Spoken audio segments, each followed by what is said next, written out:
That's all right. Yeah, try and understand. To try and understand this this Gemara here. Basically, yeah, I did actually print out from somewhere a copy of it. It's from a book published by Kitab called Torah and Science in 1991. I have no idea whether it's helpful or not, but I might as well have it. I'm not sure whether it helps, and it might be pictures in the art scroll which are better. And I take no responsibility for the accuracy of these drawings. So with all those riders, we're at the top of sorry, where is it? Where you got? Just a few, not very many. Not very many. They're not very exciting pictures anyway. Well, why not? You can't look at them. Yeah. So this is on Chof. Yeah, Chof Hey Omid. Chof Hey Omid base. Well, actually, let's go again from the bottom of Chof Aleph Omid base. Basically, Tanya Rabbi Birnbaum Olam Lach Sadra Hu Doma. Yeah, top of Chof Hey Omid base. The world is like a chsadra, kind of a pavilion, a porch. You go in the Baruch Tzvenis Einam Suveves.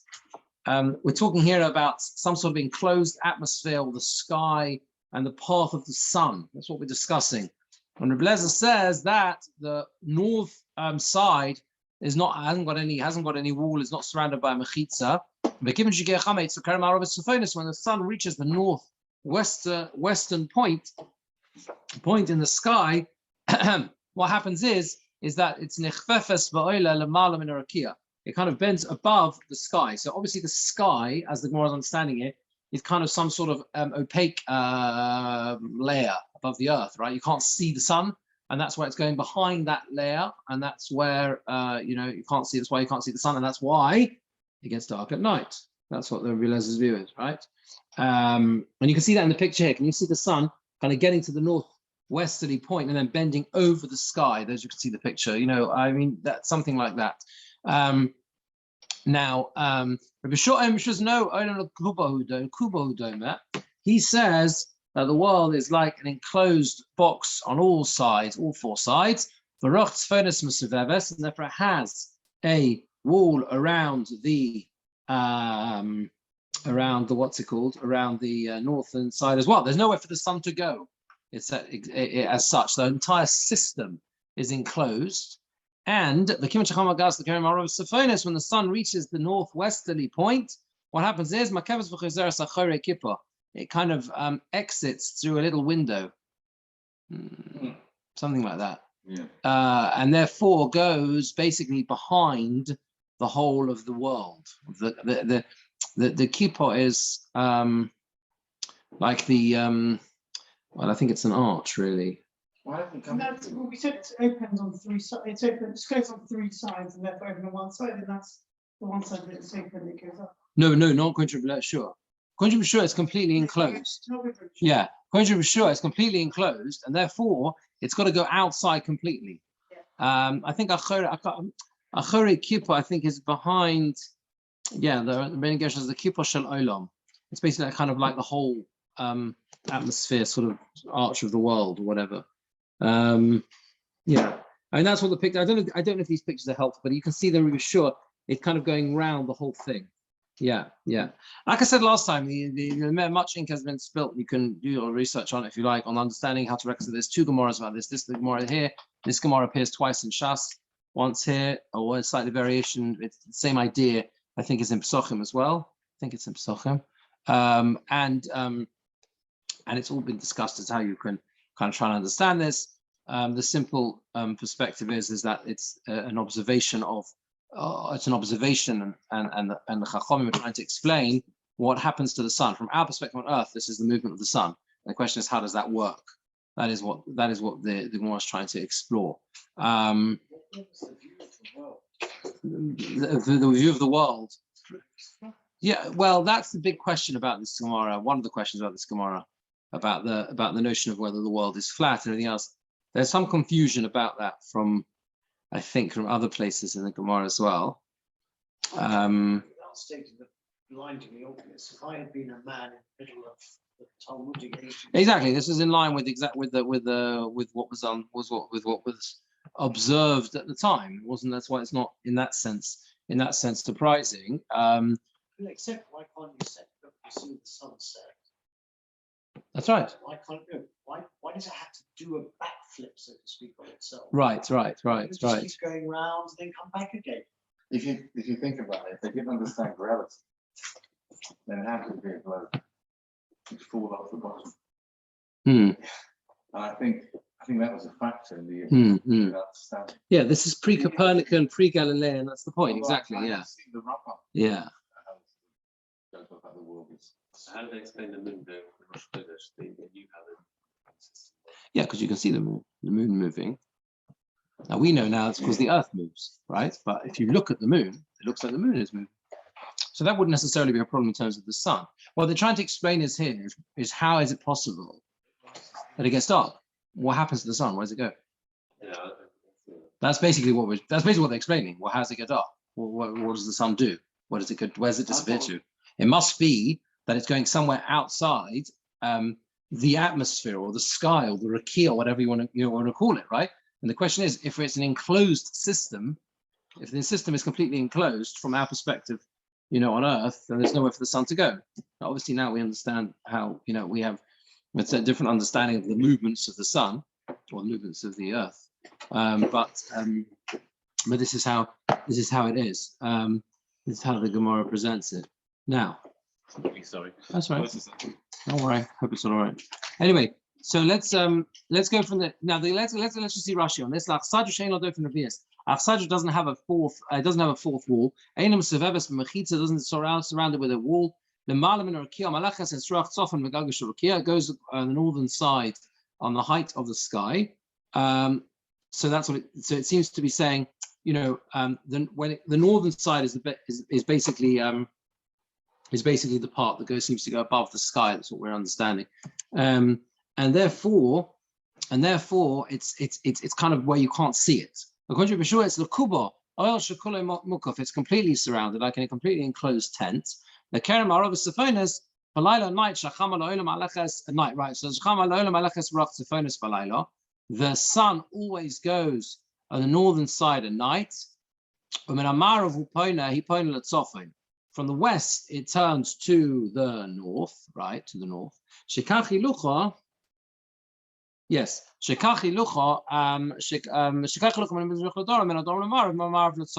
The pathway of the sun is east to south, sort of south to west, and then west to the north, because it starts off and it rises in the east, at least in the long nights, right? That's what happens, right?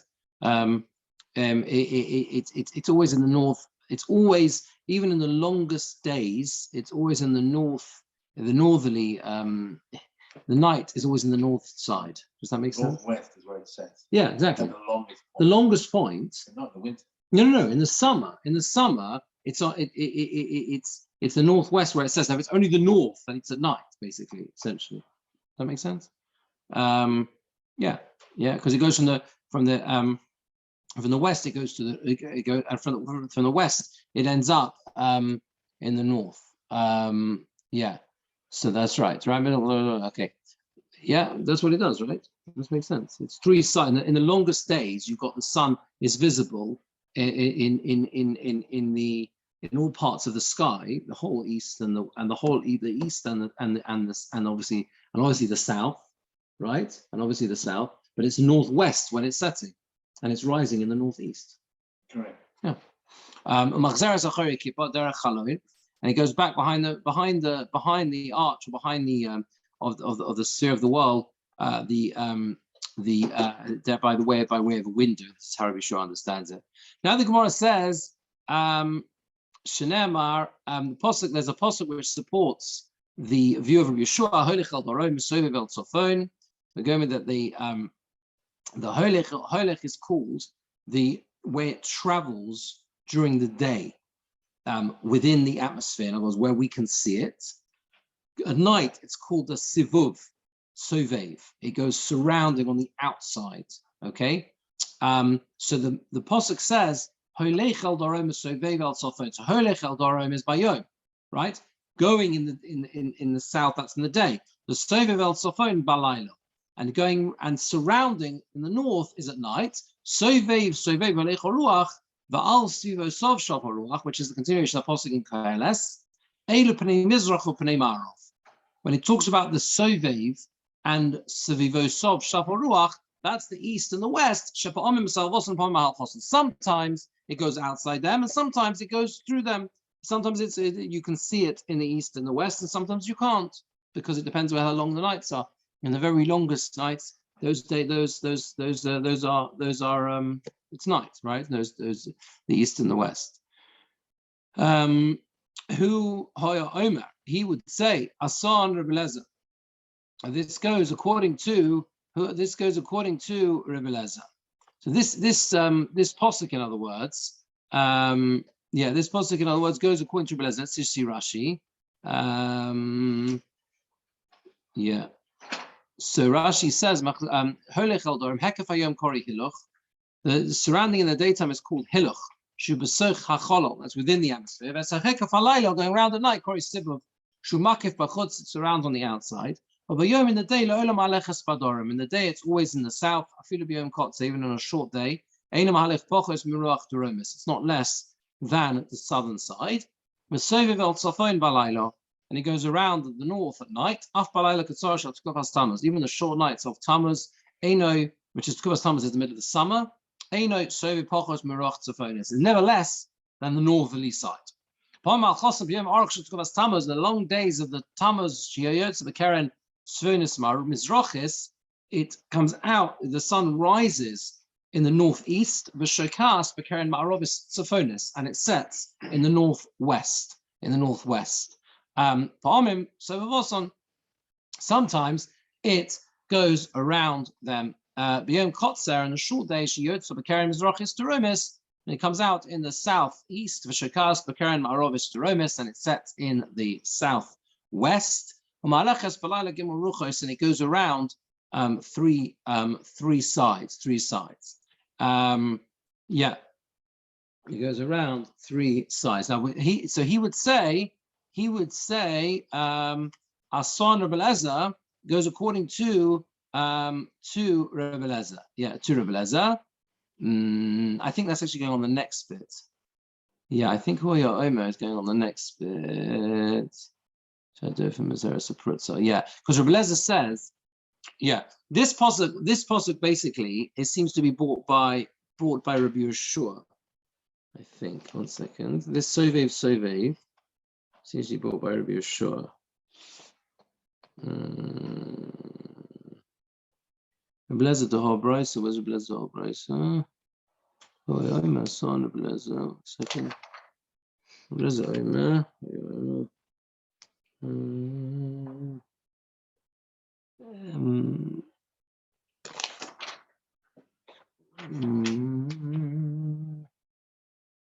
Just want to find which Rabbi Lezer this one is going on. I just want to find which Rabbi Lezer this is going on, because it's in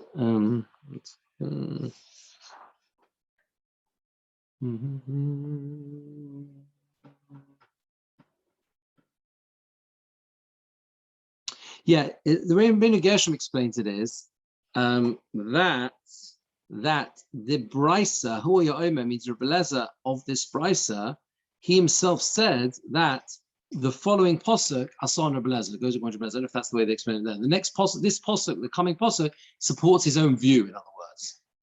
That's what Rabbeinu Gershom says.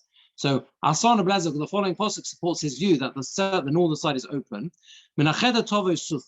From the cheder, the storm comes, the room or whatever, the zu ruach turomis, that is the southern side, seems to come from the tempest, comes from that side. Mizorim kara, from the Mizorim is the cold.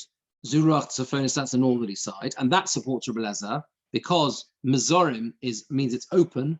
Muzer means it's open, and that's like he says, the northern side is open. Minishmas Keli Tenkerach, from the breath of Hashem, so to speak, gives ice. Zuruach Marovis, this is the westerly side. V'rochav Mayim b'mutzak Zuruach Mizrachis, and the width of water, b'mutzak, pouring water, Zuruach Mizrachis is the easterly side. So these are the different attributes of the different sides, and that supports his view. And we said before on the previous Omid that it's the southern side which creates these rains and therefore allows the crops to grow. And he was saying it's the east. No problem. It depends how the rain comes. If it comes gently, that comes from the south. If it comes forcefully, that comes from the east, because that's mayim b'mutzak, means force, like a pouring, yeah, a lot of water. What does it mean? It says in the pasuk, mitzofon zahav yoasa. From the north, it brings gold. The gold comes. This is the northerly wind or direction. Shemazeles hazav. It cheapens gold. Why does it cheapen gold? So we said on the previous Omid that what happens is that it heats up the world, and therefore the price of gold goes down, presumably because there's a famine. Yeah. Cheapen gold from the pocket. You see the word that you see from this pasuk that it says cheapening in the context of gold. Rav was named Rav Chisda Yom Shechar Beis Hamikdash, from the day when the Beis Hamikdash was destroyed. Lo hukshama ruach deromis.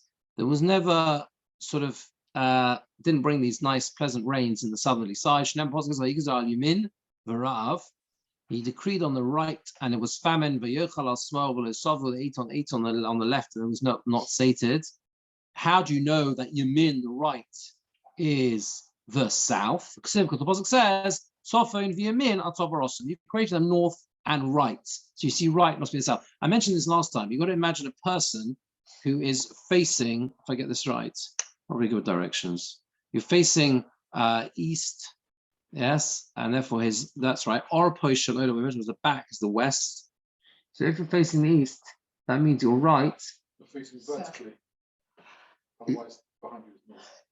Are you? East. No, East. west. North. Yeah. Sorry, south. Where's your south? South. Is what?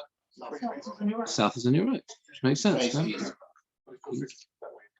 No, you're just facing east, easterly direction, just standing still, facing east. So your back is to the west, and your right is the south. Your right is the south because well, you said every street reads. Simple. Every street reads. Yeah, that doesn't change. And that's right. So if you've got north, and that's why the north is the left, and the right is the and the south is called the right. Simple as that, right? But that's where it comes from, right and left. It's a person. It's imagining a person facing east. That's the point, right? And the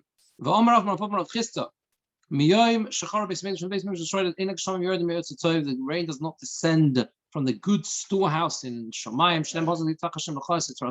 From you, his good storehouse. As much Israel, when Klal are resting on their land, the rain comes down from the Oitza Tov, the good source. They don't rest on their land. The rain does not descend from the good storehouse.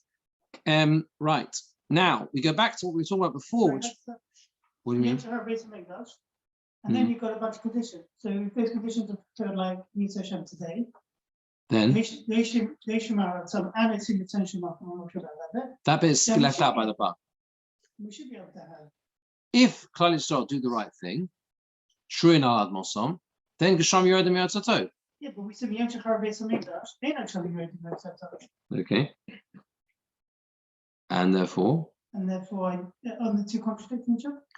Why? It says Miyom Shechar Beis Hamikdash Ein Gesham Yoredim Yotzatov. There's no Gesham Yotzatov. And then we say, is Manchi saw based on retention marker when we saw Shruin al Mosom showing Yoredim Yotzatov. That's right.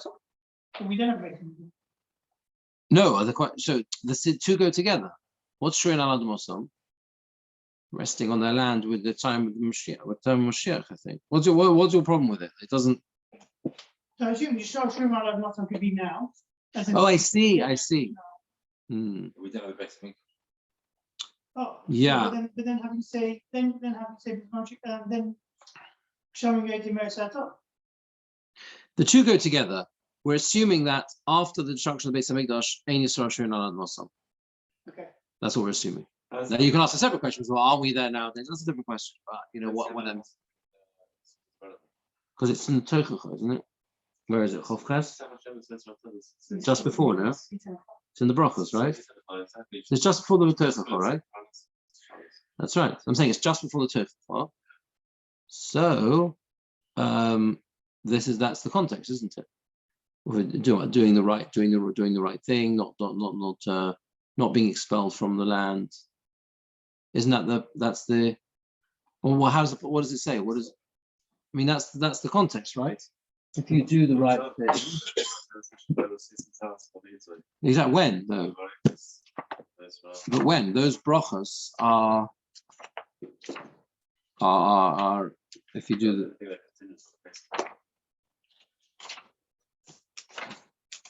they're contingent on the flow of the messages.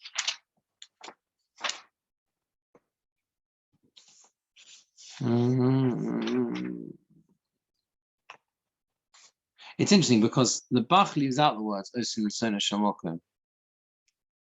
Whereas really that would fit better, wouldn't it, with the context of the pasuk? Because it says Vayom Shama Etzra Kol Hashem Elokecha Lishma La'asos Etz Kol Mitzvah Yisod Shalom, and then it talks about these pasukim. Seems to link them together. Yiftach Hashem L'Chos Etzra Tzeres Shemayim.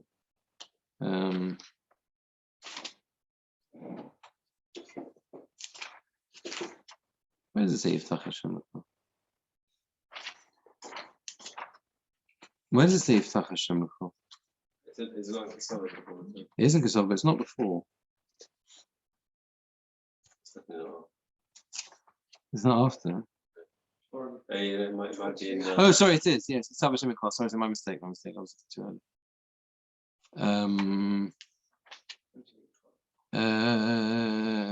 Yeah. Al Ha'adomash Nishpar Shem Rav Yitzchak Yiftach Hashem L'Chos Yisrael Tov. Okay. Yeah. Okay. Yeah. Anyway, that's what the Gemara seems to understand. It's referring to. It's a question. Previously, we've learned in this Gemara that the Rabbanim come out and say, you know, a bird doesn't fly more than 50 amas from the city, or for these things, you can't argue with these measurements. But when are we saying here that if the Rabbanim come out and say these kind of statements, which are applicable in halacha, you can't argue with this kind of principle? Which principle? With the sun. No, because that's different. Well, that's a big question. That's a big question about the whole concept of, in general, of science and Torah, and how you reconcile seeing passages in the Gemora which seem to are difficult to understand scientifically nowadays. Now, yes, but you know, we said also you could argue that, you know, birds fly more than 50 amas. They made a measurement, so you could derive a halacha from it, right? So but here they've made halachas based on this. You can't argue with, you can't say, look, it's the same principle. Again, so Rav Dessler is quoted as saying that the way to understand these type of Gemaras, as far as I know, I think it comes from Rav Dessler. I think it was actually Rabbi Carmel who was quoted, was one of the main Talmidim of Rav Dessler, I think, says on these Gemaras that the way to understand these Gemaras essentially is that the halacha is the halacha. That doesn't change. And Chazal used the science of their time to explain what the halacha, the meaning behind the halacha. So that therefore the halacha itself doesn't change. But there are but if we nowadays understand the science slightly differently, okay, so fine. So we have to find another way of understanding the explanation behind that halacha.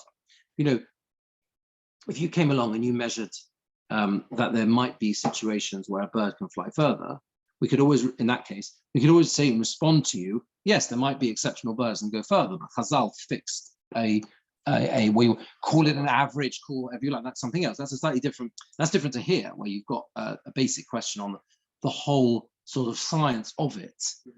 Here, it doesn't give a practical halachic ramification of this debate about olam lach sadra, olam lukuba. It might be there are, but here it doesn't say that, which makes it easier from that perspective. We don't have to reconcile how it works la halacha. Where it's more problematic, and you do have other Gemaras like that, where there are halachic conclusions as a result. There's a few very famous examples of it. I was just thinking, because, you know, in some parts of the world, obviously in the summer it doesn't get dark, but it doesn't get dark. And they say that in those situations you should show the time. Well, Some say. some say. Yeah. I was wondering whether it's because of a Gemara of this nature, which says that, well, that's how we understood it then, and this is how we fixed the halacha. I don't know where that. I don't know the background exactly to that psak. I've heard it as well, but I don't know the exact background as to how, whether it's based on this or not. I'm not sure. I think it would be difficult to base a practical halachic conclusion, let's say, on something like, you know, in that way. I mean, you have the same thing with the Gemara talks about lice. That's a famous example, right? Gemora says you can pot if you kill a louse on Shabbos because it doesn't grow, because it's spontaneously generated, right? Yeah. Yeah, I'm sure. which is difficult because nowadays we do know that lice reproduce like everything else reproduces. Yeah, they reproduce. So there are different ways of understanding it. Either it's because, yes, it's true they reproduce, because it's invisible to the eye, therefore it's considered that. So if it doesn't, there are other Gemaras about how you reconcile that. You know, a big topic. Right. Anyway, now we go back to the whole idea of where you face when you daven. So if you remember, we said last time there are opinions which say that you don't need to necessarily flip it. Well, there are different visits as to where you face when you daven, and here we have others as well. That's right. And the opinions we brought last time didn't seem to say that you have to face Yerushalayim specifically. Here we said the opinions. Someone who wants to become wise, Yadrim, should tilt himself to the south, his face to the south. Wants to become wealthy, Yadrim should face the north, tilt to the north. You remember it because the Shulchan, representing Parnassa, was in the north, and Menorah, representing Torah, the light of Torah, Adoram was in the south, in the Beis HaMikdash. A person should always tilt himself, his face to the south, because he becomes wise, therefore he'll become wealthy. The length of days in the right, south, right, and therefore in the left is Osha V'chovod. Comes after that, the honor and wealth. Rabbi Levi says the Shechina is in the west. How can Rabbi Levi say face the south? The Mitzadi that stood you just tilt a bit to the south, but you're basically facing still the west, according to Rabbi Yehoshua ben Levi. You, the Asvisu B'tzoyna Eretz Yisrael, you're in the north of Eretz Yisrael, Adrimu Adrumi. You shall face the south towards Yerushalayim, like we do. Menolon, the Bovel B'tzoyna Eretz Yisrael, Chaim. How do you know Bovel is in the north of Eretz Yisrael? It says that from the north, the evil will open against all the Yosheoretz. It's the beginning of Sefer Yirmiyahu, stuff Torah for Parshas. Very good. Absolutely. Parshas Matos, although most years we actually end up learning it Pinchas. It's the first of the 3 weeks, right? This Haftarah, Parshas Sefer Yirmiyah, Mitzofa and Tiftach Hara, the evil ends up in the north. Interesting, the Gemara has to ask, how do you know the Bavli is up? We are learning Talmud Bavli. So it's interesting the Gemara has to say that, how do you know Bavli is in the north? Because Bavli is actually in the northeast. I see, maybe that's why. So you've got to sort of prove that it's considered north. It is in the northeast, yeah, but it's considered to be the north, yeah. Anyway, there you see clearly this Gemara facing Eretz Yisrael. Anyway, let's see Rashi. Ason Rabbi Elazar goes to Rabbi Elazar Amalach Sadro Doma, who says it's like this porch. From the shadow from Mazeres Aprutza, the wall is open on the north side. We said here you're saying the eastern side brings wet water.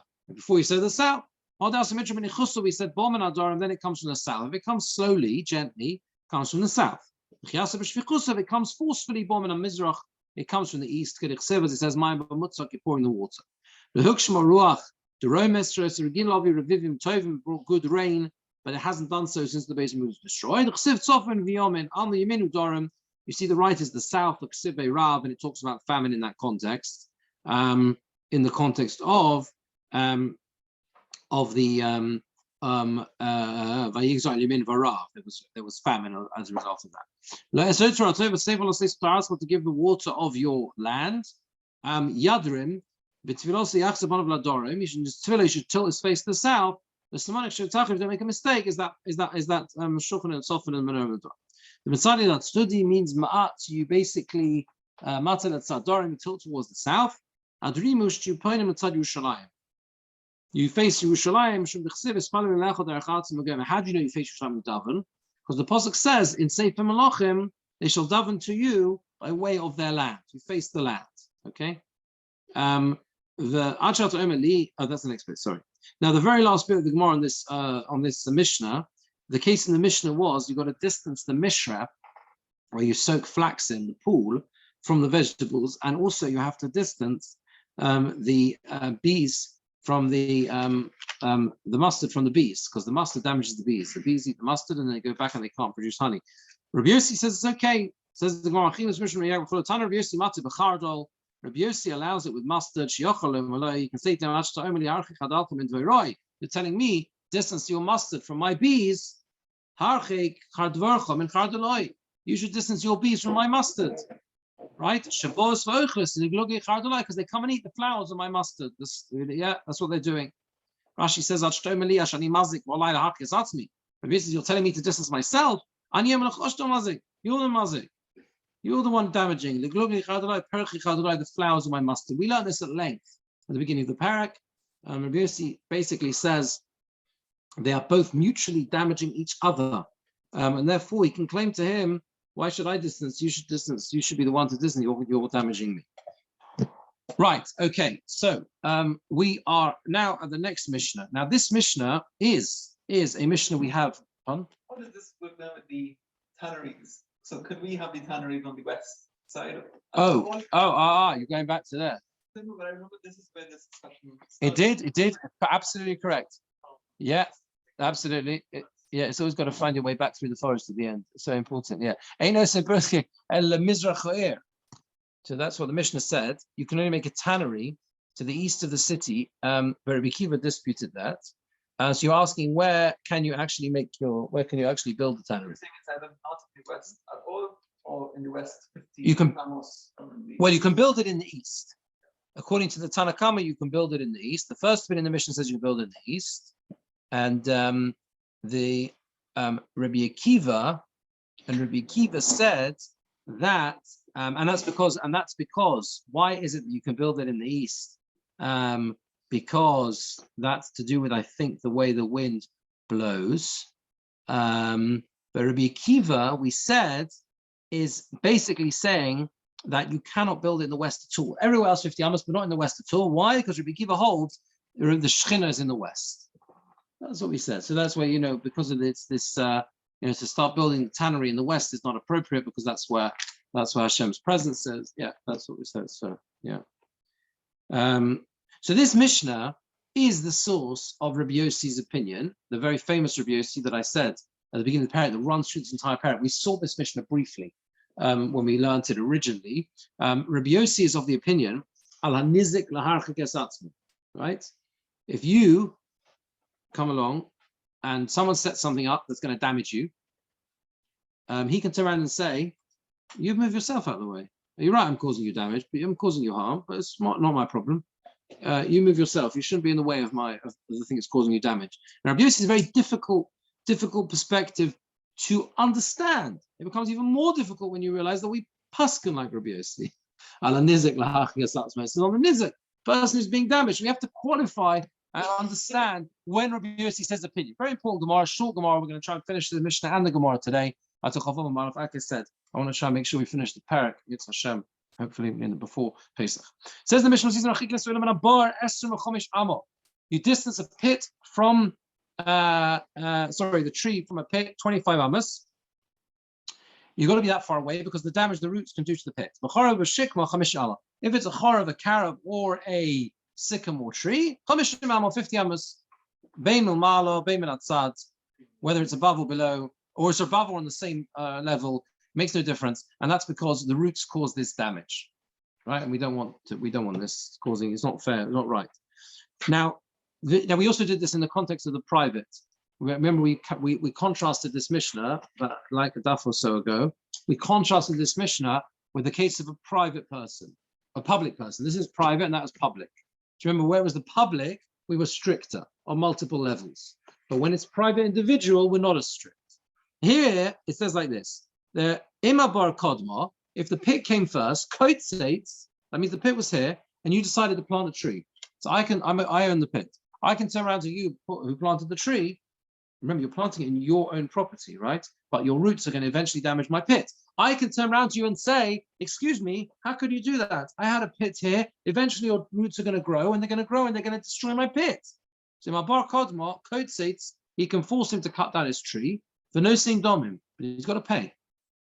It's got to pay. You've got to pay in compensation. Quite a surprising thing if you think about it. I've got to pay here, and you're causing me damage, and I've got to pay you for it. But the answer is, Who was there first? you were the person who had the pit. But the answer is he's building. But he's building on his own land. We did. Yeah. It was different because it was the public. There was a tree near a city. That was the thing. Yeah. That's right. But the answer is because he's in his own land. So Chazal gave you a right, because you were there first, to remove the tree, so you don't have to suffer the damage, but you do have to pay him compensation for removing the tree. You can choose not to remove the tree. You can say, I'll take a risk. I'll take a risk that the roots won't undermine the foundations of my house or my property or my book. But if you want to remove it, you're going to have to pay him for it. If the tree came first, no, now the tree came first. Next case. Previous case, the pit came first. The previous case, you had the land was there and the tree came off, Mm-hmm. and you can make a move. You have to compensate. That's right. You can get and remove it, but you're going to have to pay him for it. He's entitled to claim money from you for doing that. The value of the potential. Well, this is what we have to understand. We have to understand the reason for it. We can see Rashi now. That will be helpful before we see the next case. Rashi explains this very clearly. They have large roots. One is high up and one is low down.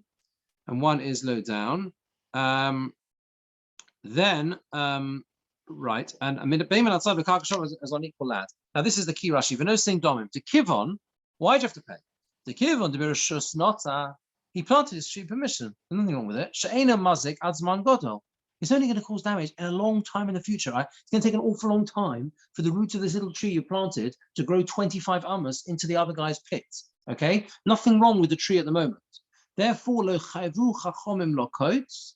Chazal did not obligate him to cut it down below domim without being able to receive compensation.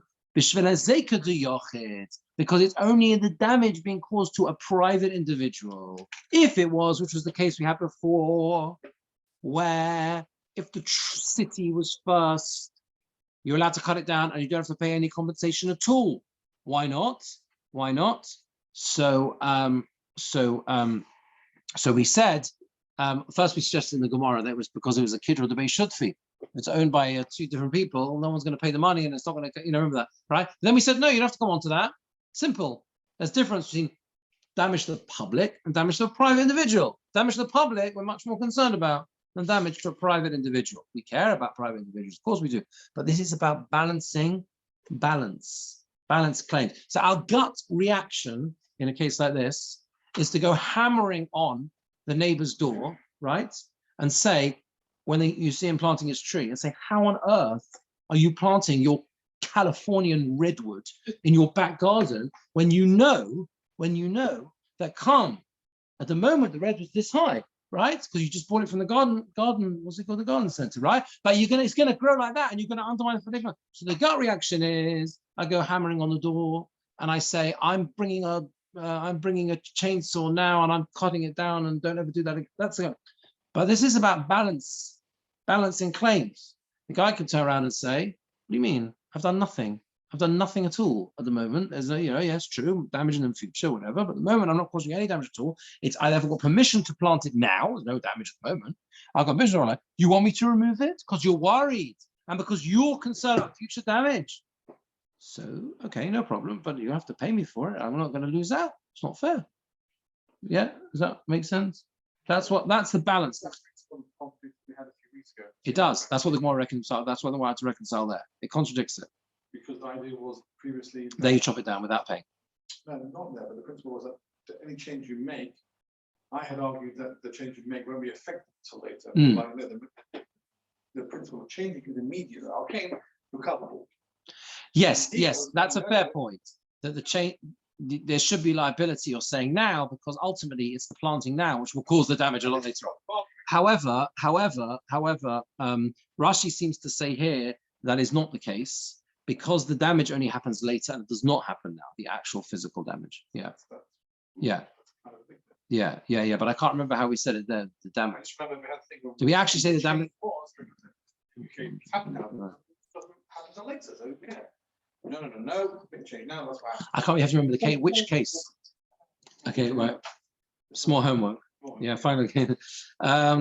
Yeah, anyway, the next case in the Mishnah is, if the tree came first, you don't chop it down. Sovik, right, why not? Why not?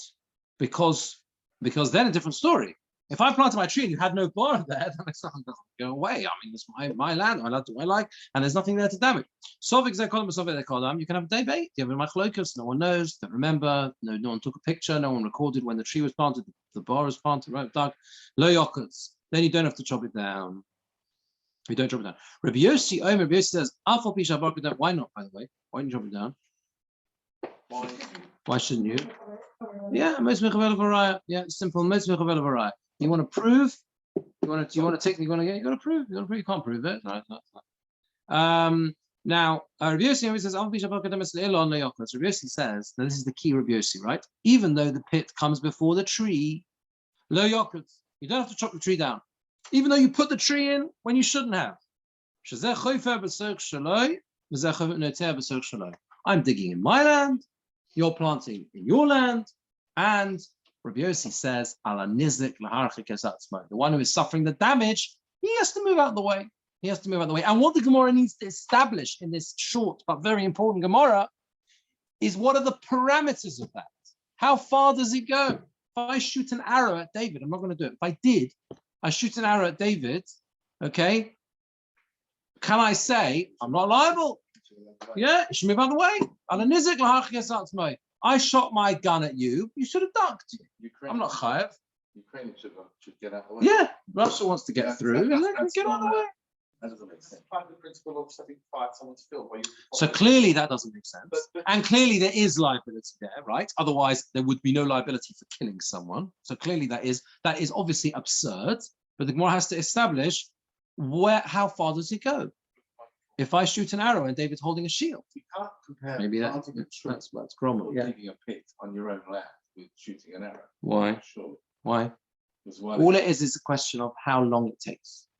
This roots of this tree, remember, there's a pit here. There's a pit here now. I plant my Californian redwood. I know that the redwood's roots are going to hit that pit without question. It's just going to take 10 years. I shoot this thing. If I slowed it down into slow motion, it would take 10 years for the arrow to hit him. Damage is different to physical Bodily harm. Yeah. The tree is doing its own normal thing. You're right in the sense that, well, the trees. Okay. So you're saying it's an extreme example anyway. It's shooting the arrow. The truth is,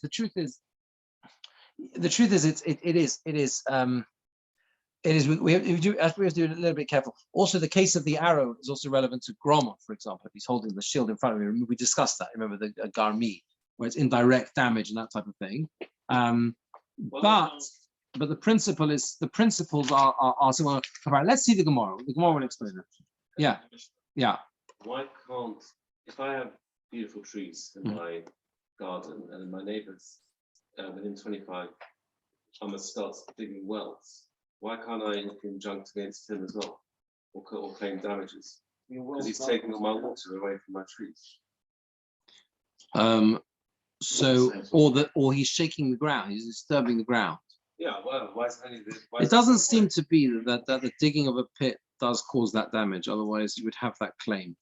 It doesn't seem to be that it goes that way. I'm not sure exactly why, but it doesn't seem to be that causes that problem. In theory, if it did, you could have it would say so. It makes you can make a very strong argument that would be the case. Yeah. Exactly, but it doesn't really seem to say that. The damage clearly here seems to be roots of tree to pit, right in that way. There was a case at the beginning of the parak discussed damage caused by vibration of the ground, I think.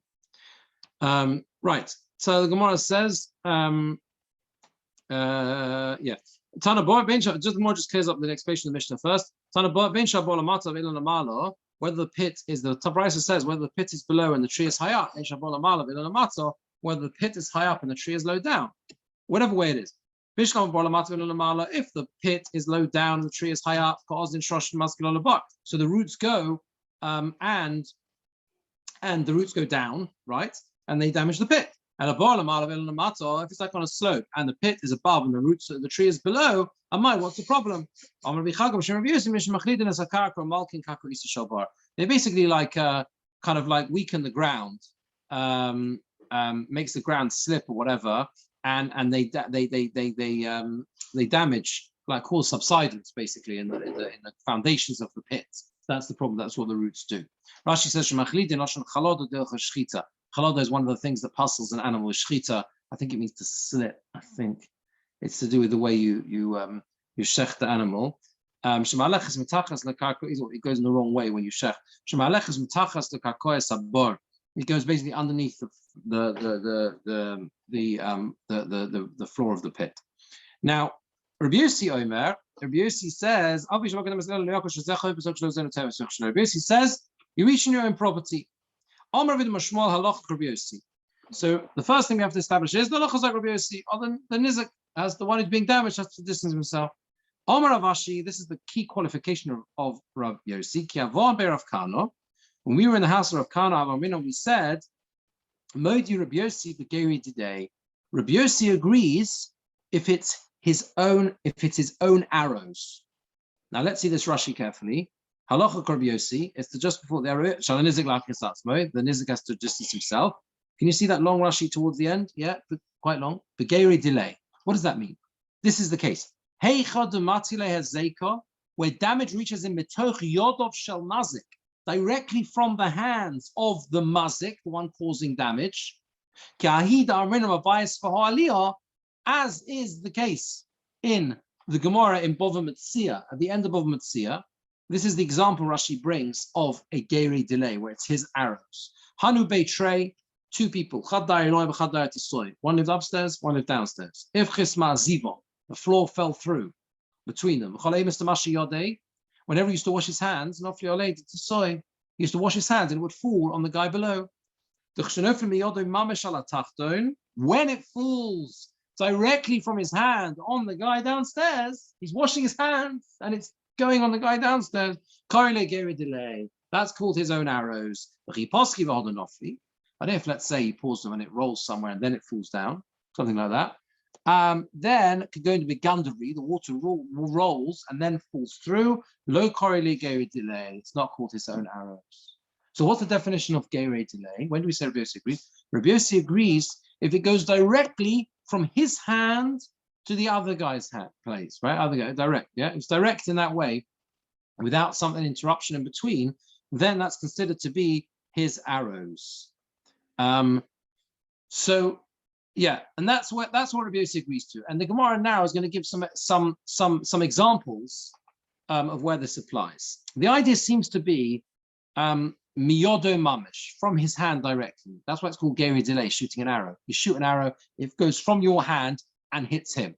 Here, you plant your tree and the roots make their own way gradually into his pit. That's not the same. Yeah, that's like pouring water upstairs and it going along, and then finding a hole and going down. Yeah. Now look at the Gemara's more. But the Gemara says, Papi Yuno, that was the name of a man who lived in a place called Yuno. Oni v'her shehavo. He was poor and he became wealthy afterwards. Now, have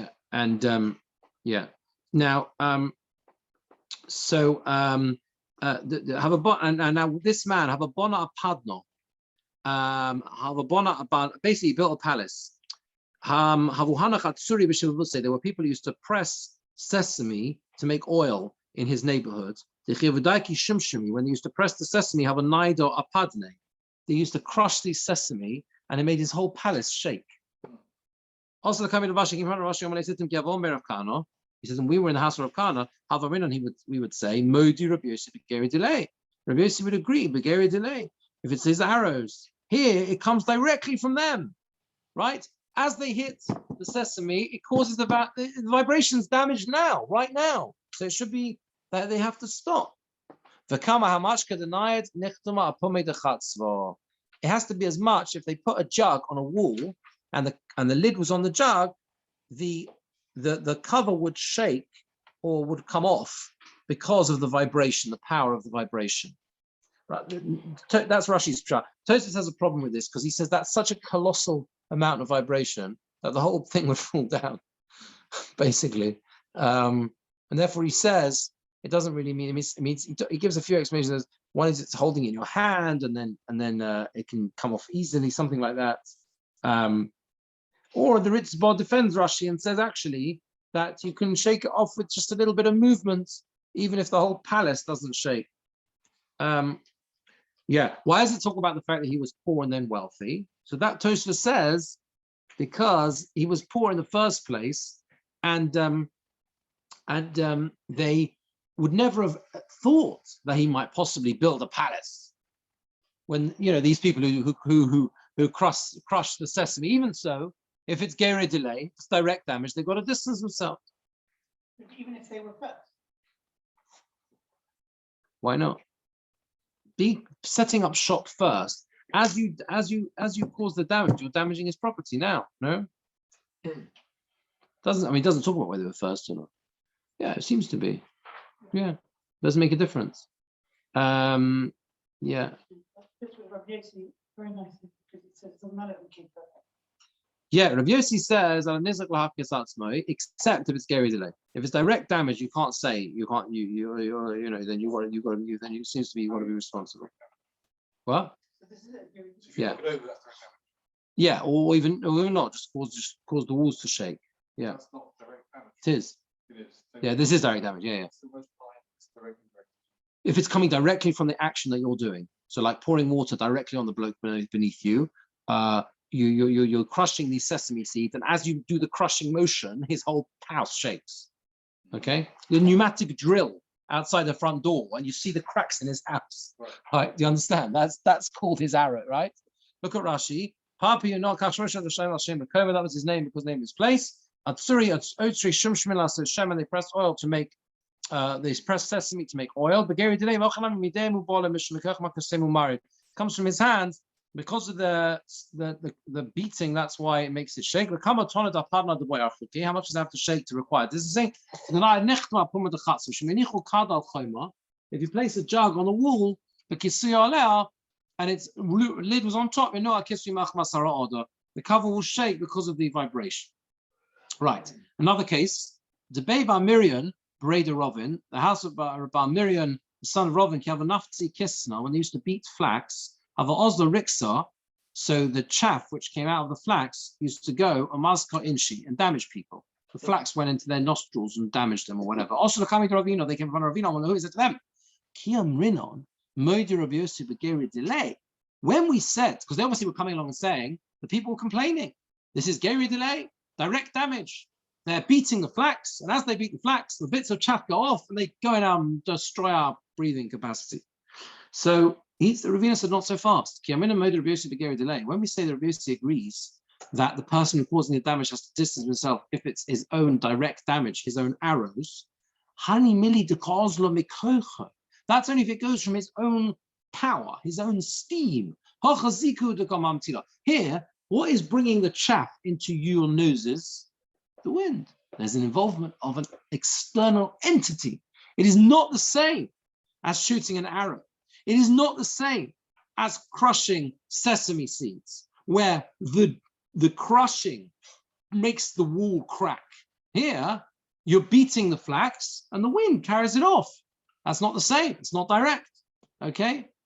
Maskeva Mavarashi asked a brilliant question. We have a parallel case where you are definitely liable in Hilchos Shabbos. What is the process of winnowing in Hilchos Shabbos? You take a pitchfork, you throw it up in the air, the wind separates the chaff from the wheat, and we say, one of the Lamates Malacha. Why can't you say that's not you? It's the wind. Amura coming to Merema. They said this in front of Merema. I'm going to sit there. Yeah, he said, you're right. That's a brilliant proof. Merema said, what a fantastic question Ravashi has asked, and it proves that just like since we see with Shabbos, the winnowing action is considered you, so too with damages, right? The process of sorting the chaff from the flax through the winnowing through the wind is considered to be you. Or Ravina, and Ravina presumably, well, okay, the Rashi deals with this. Rashi says, one second, let's first, what does Ravina do with this question? Because Ravina said, you're not chayav. So that Rashi says he's a very simple answer for. He just says, you can't compare Shabbos. No, you can't compare Shabbos to Nezikin. Shabbos is a totally different way of measuring it. Shabbos is meleches machsheves. The Torah says if you intend the malacha to happen, it's called a meleches machsheves.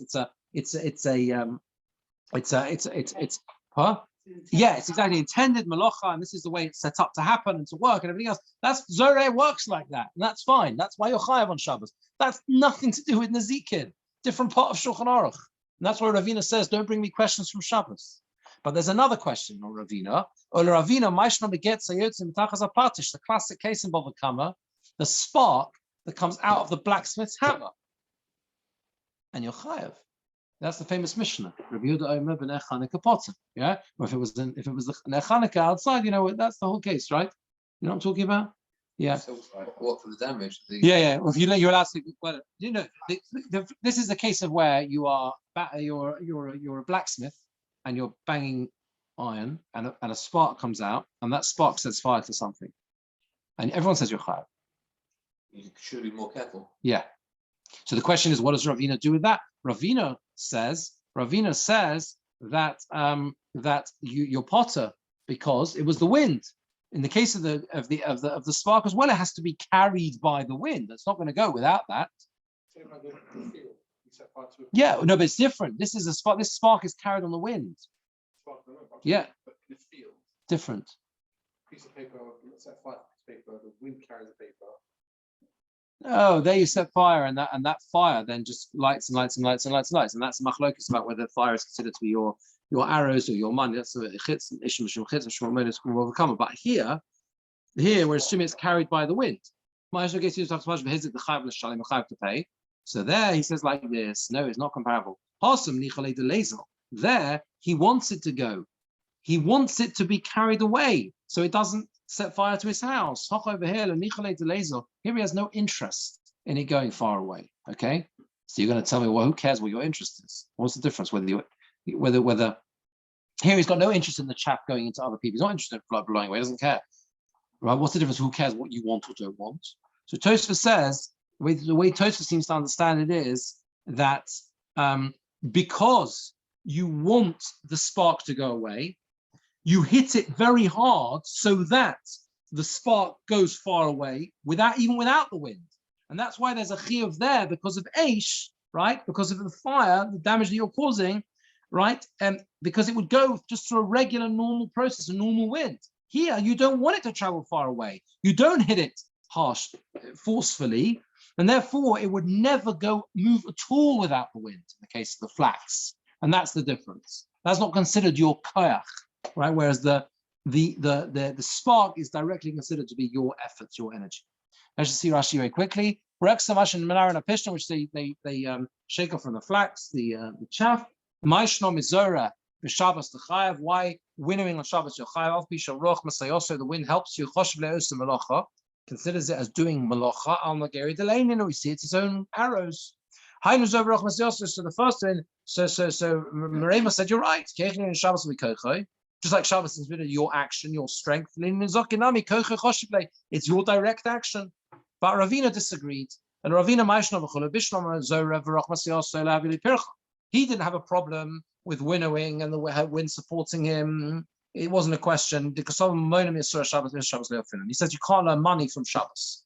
Matters of Chosh and Mishpat don't compare to Shabbos. Also, Meleches Machshavas also a Torah. There the Torah asks a Meleches Machshavas. There's a similar Gemora there in Bava Kama, and it's answered in the same way. Gates is in an Old French, something like spark. Hayot presumably. Hayot is min habarzel ksha patish makelov, which comes out from the iron when the hammer hits it. Chayev hariyolichon haruach. The wind's carrying it. So he answered, there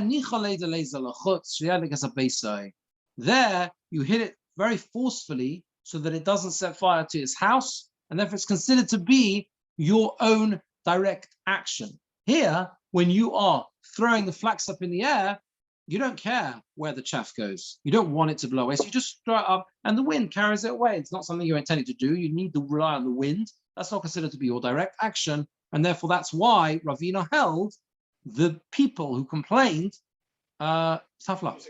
Tough luck. It's more than machshava. So just understand that your machshava means that the way you do it is different. You put less effort and energy in it, and therefore the action, the effect is not tracked back to you. It's not considered to be your direct action because you just genuinely don't do it with the same force. Something like that. The process is different. The processes are different. That's the point. Yeah, it's a chiddush. Yeah, that's the chiddush. Yeah. Okay. When